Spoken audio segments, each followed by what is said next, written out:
Well, good morning, friends. Paul here at the ranch.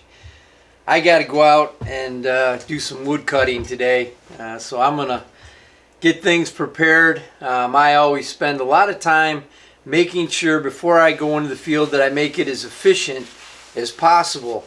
When I'm going out today, I want to sharpen my chainsaw. And I don't know if you've struggled with it. There's a lot of stuff out there on sharpening chainsaw. I've tried guide files, I've tried Dremel type products, but lately I've been using this product from Steel, and this product is fantastic. It not only sets the proper angle for the cut, but it also takes the raker down, which makes sure that you're taking enough wood, or the proper amount of wood off the log. And I can tell you that this thing has really been a game changer, and the thing I love about it is I can do it here in the shop, but I can also do it in the field. So I'll show you real simply how it goes. It's a simple tool. You set it on the thing. It actually shows you visually. It says the saw is facing this way, the chain's facing that way. You set your angle, and I make about 4 passes, and man, is that cut beautifully. And I also took the raker down just a little bit. Here's another little tip. I mean, just a simple light like this. I got this off Amazon for I think around $30 or $40, but this thing is fantastic. It magnifies to 10 power.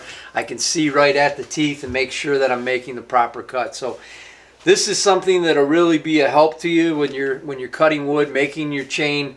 A sharpened chain works so much more efficiently.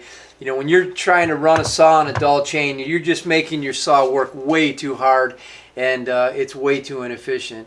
I've had this Farm Boss, and I love the Steel Farm Boss. For years, I used the Craftsman, I had McCullough, I had a number of chainsaws over the last, call it 35 years.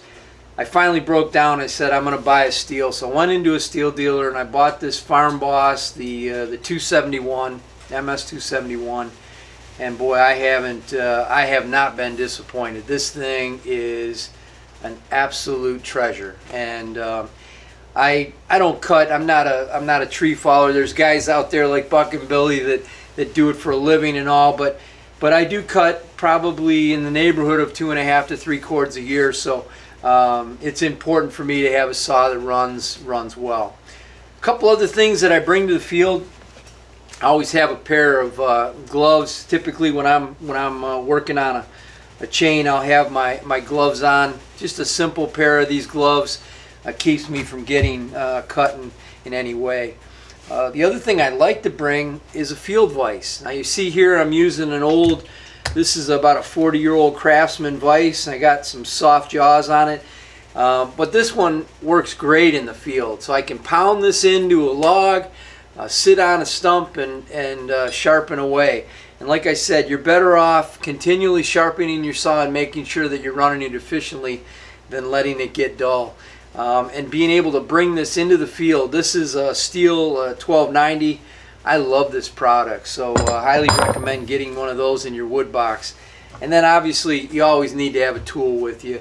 You might have to tension the chain and make it a little tighter. You might have to take off the side plate and clear it if you need to. So I always have one of these. So these are some of the tricks that I do to keep things going. Another thing I bring is a Sharpie pen. Oftentimes, manufacturers typically on this steel chain, there's a green indicated link that lets me know where the chain starts and stops. That's a great reference point, but sometimes that gets worn down. So sometimes I'll just bring a Sharpie and I can mark one of the teeth, and then I know where my starting point is. So when I sharpen the saw, I know exactly where the teeth I need to stop on and where I start, so I fully make sure that the entire chain has been taken care of. The last thing that I bring to the field, and this is as I get older, I picked this up at Harbor Freight, but a friend of mine recommended a simple back brace. These are nice because they have straps that go over your shoulder. It stays very secure. I've had this in my wood box for about 4 years now.